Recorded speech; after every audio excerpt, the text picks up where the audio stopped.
So in last part of this chapter we did what? Law of energy conservation and its proof. That means energy of freely falling body, है ना, it always remains constant. Now we see another important topic of this chapter, that is collision.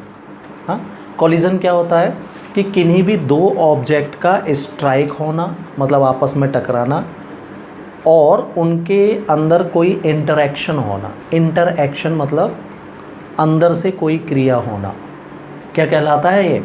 Collision. तो normally क्या होता है, physically जब हम देखते हैं कि दो ऑब्जेक्ट आपस में टकराए तो उनका टकरा के यहाँ वहाँ चले जाना या आपस में जुड़ जाना, ये हम देख पाते हैं. लेकिन इनके अंदर जो एनर्जी का इंटरेक्शन हो रहा है, एनर्जी या अदर चीज़ों का, वो हमको ऐसे दिखाई नहीं देता, है ना. तो कॉलिजन में जब फिजिक्स में हम कॉलिजन देखते हैं तो टकरा के वो एक दूसरे से टकरा के दूर हो गए हैं, मतलब यहाँ वहाँ चले गए हैं, या टकराने के बाद आपस में चिपक गए हैं. इसके साथ साथ एनर्जी के इसके अलावा भी जो उनमें इंटरेक्शन हो रहा है वो भी इसमें स्टडी किया जाता है. तो collision that means yes, striking of two object and interaction between them is known as collision. Clear. फिर कॉलिजन में दो टाइप का कॉलिजन होता है. एक इलास्टिक कॉलिजन और दूसरा इनइलास्टिक. ये दो टाइप का होता है. तो इलास्टिक कॉलिजन क्या है कि जब दो ऑब्जेक्ट आपस में टकराएं और टकराने के बाद ये यहाँ वहाँ बिखर जाए, ऐसे दूर दूर हो जाए, है ना. तो ऐसा कॉलिजन कौन सा कॉलिजन कहलाता है? इलास्टिक. और इलास्टिक कॉलिजन में momentum of system and kinetic energy of system, है ना, बोथ आर कंजर्व्ड. दोनों की दोनों कैसे होती हैं? कंजर्व्ड. मतलब कॉलिजन के पहले टोटल मोमेंटम और कॉलिजन के बाद का मोमेंटम सेम होता है. कंजर्व्ड का मतलब होता है जो चेंज ना हो. कंजर्व्ड मतलब चेंज नहीं आए उसमें. सिमिलरली काइनेटिक एनर्जी टकराने के पहले ऑब्जेक्ट्स की टोटल काइनेटिक एनर्जी और टकराने के बाद की टोटल काइनेटिक एनर्जी, ये भी चेंज नहीं होती. This is the meaning of conserved. दोनों चीज़ें कंजर्व्ड रहती हैं. और इनइलास्टिक कॉलिजन में क्या होता है कि जब दो ऑब्जेक्ट टकराने के बाद आपस में कोलैप्स हो जाते हैं, मतलब चिपक जाते हैं इस तरीके से, स्ट्राइकिंग के आफ्टर दोनों क्या हो जाए?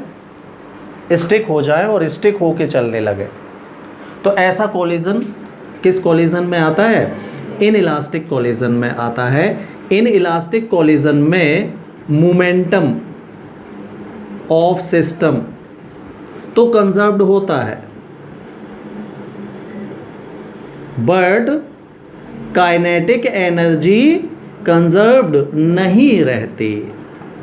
ये हम बाद में प्रूव भी करेंगे कि एनर्जी कंजर्व नहीं होती, एनर्जी में लॉस हो जाता है. काइनेटिक एनर्जी में लॉस होता है. मतलब टकराने के पहले अगर दोनों की टोटल एनर्जी 100 थी तो टकराने के बाद जब हम इसको कैलकुलेट करते हैं तो 100 से कुछ कम हो जाती है, मतलब लॉस होता है. लॉस का मतलब यही होता ना, आपके पास 100 थे, 90 बचे तो लॉस. हाँ, तो इनइलास्टिक कॉलिजन में मोमेंटम तो कंजर्व्ड होता है लेकिन काइनेटिक एनर्जी कंजर्व्ड नहीं होती. अब देखना, दो ऑब्जेक्ट, हम बात कर रहे हैं इलास्टिक कॉलिजन की. तो जब दो ऑब्जेक्ट आपस में स्ट्राइक करें तो ये भी हो सकता है कि ये टकराने के बाद डिफरेंट डायरेक्शन में, एक वहाँ चला गया, एक कहीं और चला गया, यहाँ वहाँ चले गए. इस टाइप का कॉलिजन टू डायमेंशनल कॉलिजन कहलाता है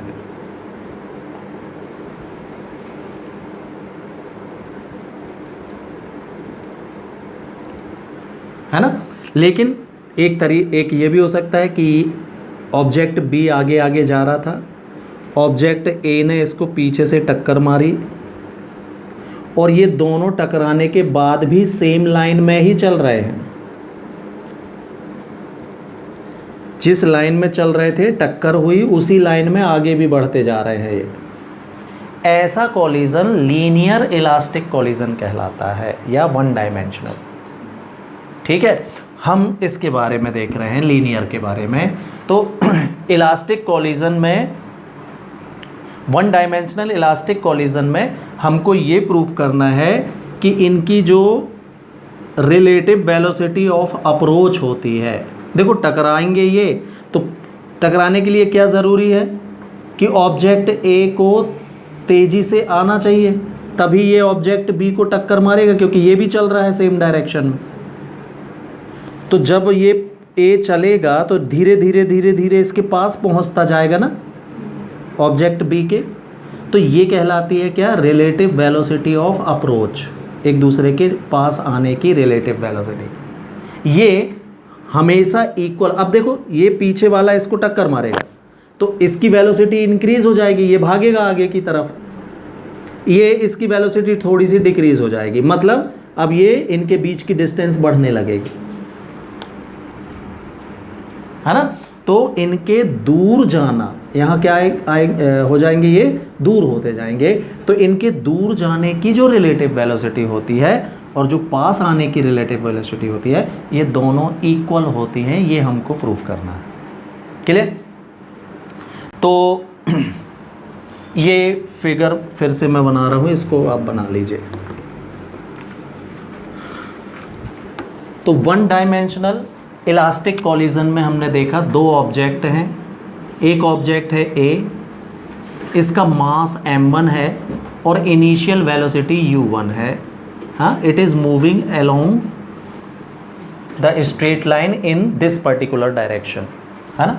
एक दूसरा ऑब्जेक्ट है b जो इसके आगे आगे चल रहा है, इसका मास है m2 और इसकी इनिशियल वेलोसिटी हमने u2 अज्यूम कर ली है। ये भी इसी डायरेक्शन में चल रहा है, लीनियर पाथ पर। हाँ, ये है बिफोर स्ट्राइकिंग, जब टकराए नहीं है उसके पहले, है ना। ये आगे आगे जा रहा है, ये तेजी से पीछे से चला आ रहा है ऐसा, और अब इसने इसको मारी, क्या हिट किया इसने, ए ने बी को हिट किया। तो ए बी को तभी हिट कर पाएगा जब इसकी वेलोसिटी बी की वेलोसिटी से कैसी होगी, ज़्यादा होगी। पीछे वाला तेज चलना ज़रूरी है ना, नहीं तो कैसे टक्कर मारेगा आगे वाले को। तो ये इंपॉर्टेंट कंडीशन है भाई कि u1 should be greater than u2 for striking off two object. तो इसने इसको टक्कर मारी, तो अब क्या हुआ, टक्कर के बाद ये दोनों एक दूसरे से छिटक गए, मतलब ऑब्जेक्ट बी जो है वो आगे की ओर फेंका गया, लेकिन चल रहे हैं वो उसी डायरेक्शन में अभी भी। तो ये हो गया कौन सा स्ट्राइकिंग या कौन सा collision, one dimensional elastic collision, क्योंकि टकराने के बाद छिटक गए हैं और उसी लाइन में जा रहे हैं। अगर यहाँ वहाँ चले जाएंगे तो वो टू डायमेंशनल हो जाएगा। क्लियर। तो ये वन डायमेंशनल है आपका। ये है क्या, आफ्टर स्ट्राइक, स्ट्राइक के बाद की ये कंडीशन है, दोनों उसी डायरेक्शन में चल रहे हैं। तो देखो इसके मास, दोनों के मास में तो कोई फर्क नहीं पड़ेगा, लेकिन जैसे ही इनमें टक्कर होगी तो इनकी वेलोसिटी बदल जाएगी। हमने मान लिया है कि velocity of A become v1 and velocity of be become v2। Collision के आफ्टर इनकी वेलोसिटी v1 और v2 हो गई हैं, ऐसा हमने अज्यूम कर लिया। Clear.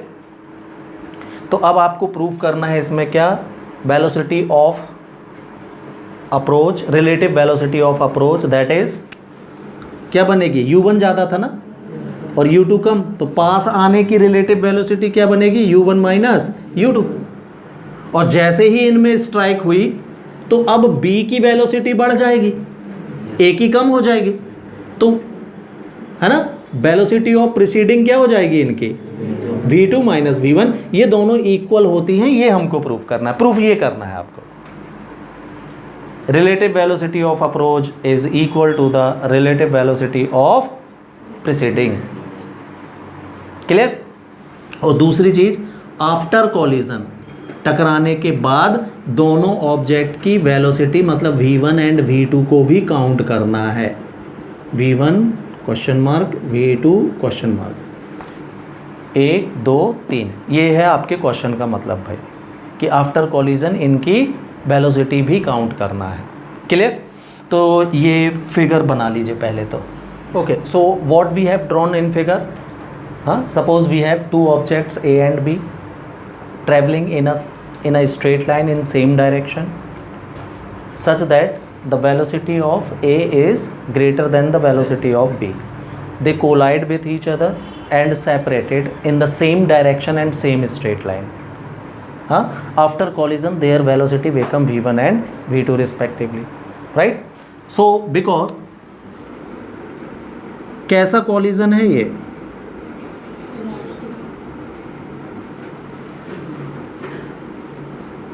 because collision is perfectly elastic.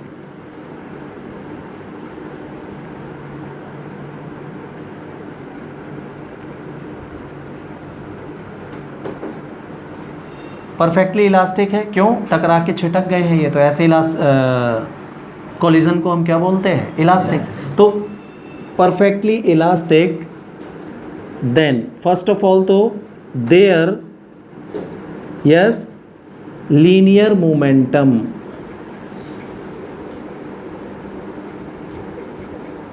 Remains conserved. यही थी डेफिनेशन. इनके लीनियर मोमेंटम कैसे होंगे? कंजर्व्ड होंगे. और काइनेटिक एनर्जी भी कैसी होगी? कंजर्व्ड होगी. तो एक एक करके पहले हम लीनियर मोमेंटम कंजर्व्ड ले रहे हैं. इसका मतलब क्या हुआ भाई लीनियर मोमेंटम कंजर्व्ड का? Yes, total momentum before striking ये इक्वल होगा किसके? Total momentum after strike. ये मतलब होता है कंजर्व्ड का. अभी बताया मैंने आपको. क्लियर? तो बताओ भाई बिफोर स्ट्राइकिंग, तो बिफोर इधर देखना है इस तरफ. तो दो ऑब्जेक्ट है, इसका मोमेंटम कितना होगा? m1 into u1. मोमेंटम का फॉर्मूला होता है mass into velocity plus total means plus b का मोमेंटम कितना होगा? Equal after collision m1 v1 हो जाएगा a का प्लस m2 v2 हो जाएगा b का. और ये कंजर्व्ड है मतलब दोनों ही इक्वल होंगे, है ना? तो मैं क्या कर रहा हूँ m1 वाले एक साथ कर ले रहा हूँ. m1 को यहाँ ले आओ, m2 को वहाँ भेजो. तो m1 कॉमन, और तो यहाँ बचेगा u1 minus v1, side change. और इसको वहाँ भेजोगे तो क्या आएगा? m2 कॉमन आ जाएगा, v2 माइनस u2 मिलेगा. इसको हमने इक्वेशन नंबर 1 दे के यहीं छोड़ दिया. कोई डाउट है इधर तक? नहीं. अगेन काइनेटिक एनर्जी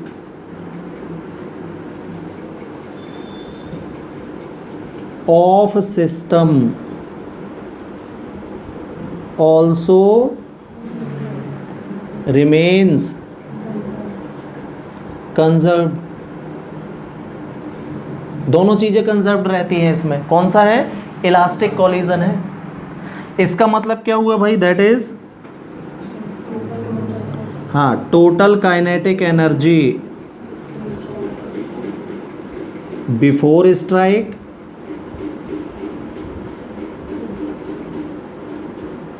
ये इक्वल होगी किसके?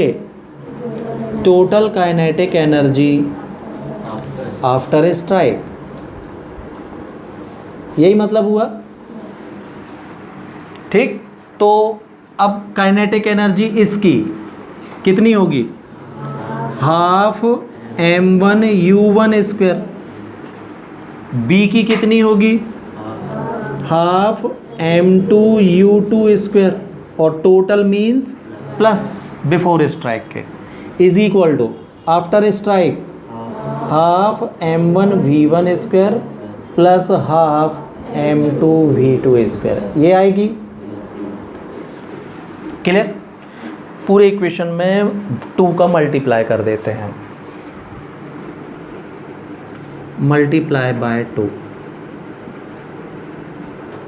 या ऐसे समझ लो हाफ यहाँ से कॉमन, हाफ यहाँ से भी common, half to half cancel, जो समझना हो भाई आपको, है ना। तो क्या मिलेगा अब आपको, m1u1 square plus m2u2 square is equal to m1v1 square plus m2v2 square. फिर से हम क्या करेंगे, m1 वाले वन साइडेड कर लेते हैं, m2 वाले अदर साइड में ले जाते हैं, ठीक है। तो यहाँ से m1 कॉमन लोगे तो क्या आएगा, m1 को यहाँ लाओगे, m1 कॉमन तो बचेगा u1 square minus v1 square, क्यों, और इसको वहाँ भेजोगे और m2 कॉमन ले लोगे तो क्या मिलेगा, v2 square minus u2 square, ऐसा मिलेगा ही। ये हो गया आपका इक्वेशन नंबर 2। क्लियर?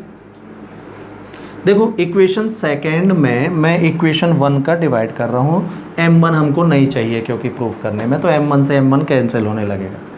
तो by equation 2 divided by equation 1, second में फर्स्ट का डिवाइड करना है, तो LHS में LHS का डिवाइड, तो इसका LHS क्या है, m1u1 स्क्वायर माइनस अपॉन इसका LHS है m1u1 माइनस v1, इक्वेशन 1 का LHS m1u1 minus v1 is equal to इसका RHS m2v2 square minus u2 square, और इसका RHS है m2 into v2 minus u2, m2 से m2 और m1 से m1 कैंसिल हो जाए।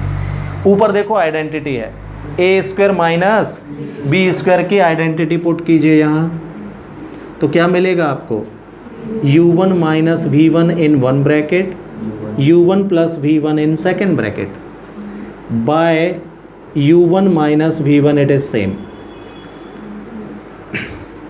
Similarly here v2 minus u2 in first bracket, v2 plus u2 in second by v2 minus u2 आएगा।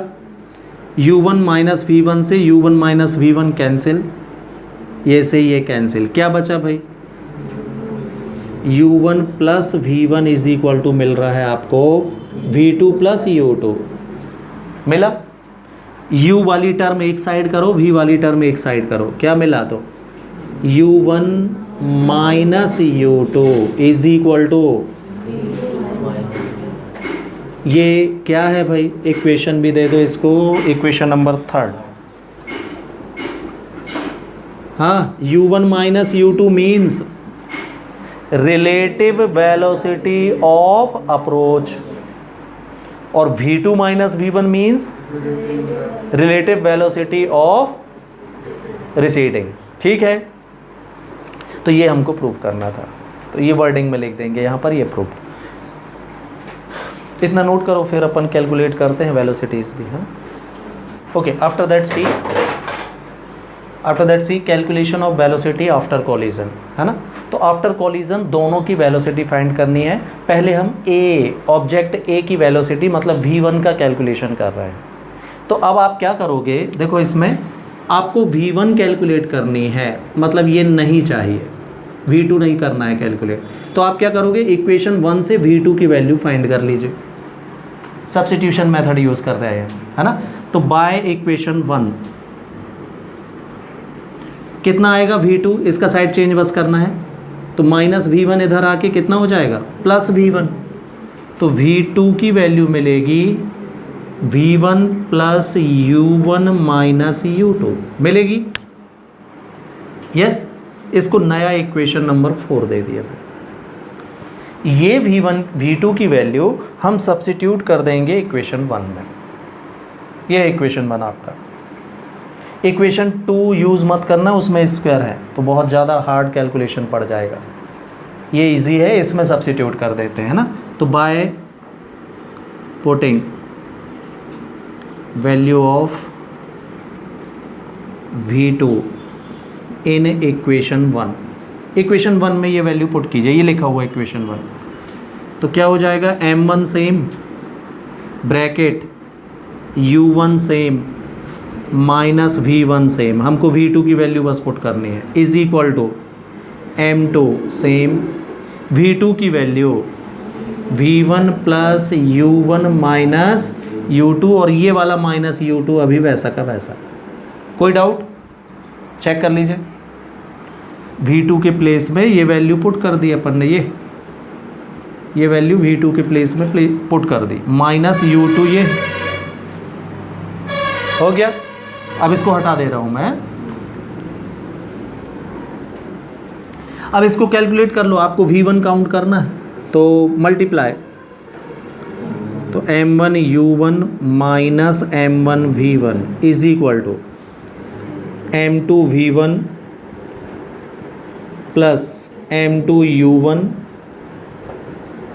और ये U2 एंड U2 ऐड होके minus 2 U2 हो जाएंगे, M2 का मल्टीप्लाई तो minus 2 M2 U2। Any doubt? किसका कैलकुलेशन कर रहे हो आप? V1 का। तो V1 वाली दोनों टर्म एक साइड कर लो, बाकी सबका साइड चेंज कर दो। लिखूंगा सीधा, ये दोनों यहाँ आ रहे हैं, इसको वहाँ ले जा रहा हूँ, क्यों? इसको लेके आऊँगा तो दोनों नेगेटिव हो जाएंगे ना फिर। हाँ, तो ये गया वहाँ और V1 कॉमन, तो बचेगा क्या? इज इक्वल टू ये आएगा यहाँ और ये भी यहाँ, है ना? तो यहाँ क्या आ जाएगा? M1 U1 minus M2 U1, और ये प्लस 2M2 U2 मिलेगा।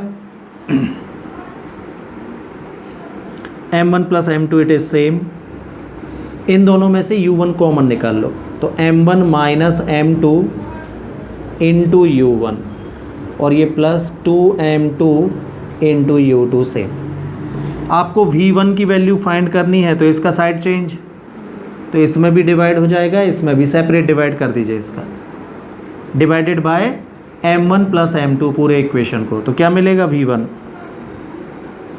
M1 minus M2 by M1 plus M2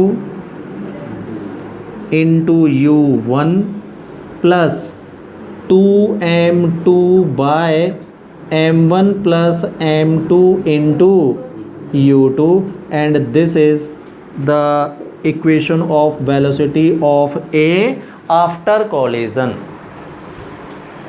इतनी वेलोसिटी हो जाएगी भाई कॉलिजन के बाद, किसकी? ए की, है ना? इसमें आप एक केस जरूर हम डिस्कस कर सकते हैं, स्पेशल केस में, कि इफ दोनों ऑब्जेक्ट के मासेस सेम हों, मतलब दोनों बिल्कुल एक जैसे हैं, 10-10 kg के दोनों, तो क्या होगा देखें जरा हम इससे, है ना? तो अगर M1 और M2 दोनों सेम हैं, suppose they are equal to M, तो यहाँ चेक करना भाई, तो M1 M माइनस M, तो ये तो 0 हो जाएगा पूरा, M माइनस M, और यहाँ M प्लस M ऐड होके 2M, तो 2M कैंसिल हो जाएगा, मतलब V1 इज इक्वल टू क्या मिलेगा आपको? ये क्या रिजल्ट है भाई, देखना जरा,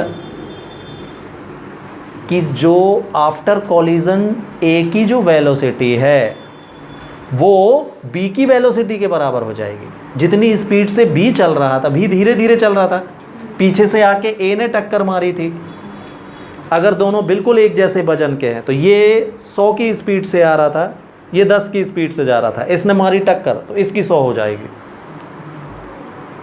आफ्टर कॉलिजन। ये रिजल्ट बोल रहा है आपसे, देखिए। तो अगर दोनों ऑब्जेक्ट सेम मास के हैं, तो जैसे ही ये इसको हिट करेगा, तो जितनी वेलोसिटी इसकी थी, U2 किसकी वेलोसिटी थी? B की, ये किसकी हो जाएगी? एक ही हो जाएगी आफ्टर कोलिजन, मतलब ये धीमा हो जाएगी। यही मैंने आपसे बोला था कि ये पीछे वाला जैसे ही टक्कर मारेगा तो सामने वाला जो है वो तेज़ी से आगे जाने लगेगा, ये मद्दा हो जाएगा। इधर कौन था, धीमी गति से कौन चल रहा था, बी चल रहा था। तो अब किसकी वेलोसिटी हो गई, और ए तेज चल रहा था बिफोर कॉलिजन। आफ्टर कॉलिजन क्या हुआ, इसकी वेलोसिटी इसके बराबर हो गई, मतलब ये मद्दा हो गया है। ठीक है, और सिमिलरली आप, है ना, तो अब ये velocity of B after collision, ये आपसे खुद बन जाएगा भाई। क्या करोगे आप, इक्वेशन थर्ड उठाओगे, और अभी मैंने V2 निकाला था ना, तो आप किसकी वैल्यू निकाल लोगे, आप V1 की। V1 को यहाँ ले आना, इन दोनों को वहाँ भेज देना, तो V1 आ जाएगा। अब V1 की वैल्यू रख दोगे किस में, इक्वेशन नंबर फर्स्ट में, और कैलकुलेट करोगे तो आपका V2 निकल आएगा, बनेगा। सेम काम करना है रिवर्स ऑर्डर में। मैंने अभी V2 निकाला, 1 में रखा, आप V1 की वैल्यू काउंट करोगे और किस में रख दोगे, 1 में ही, तो आपका यहाँ क्या आने लगेगा, V2। तो ये होमवर्क है भाई आपका, बनेगा इसकी।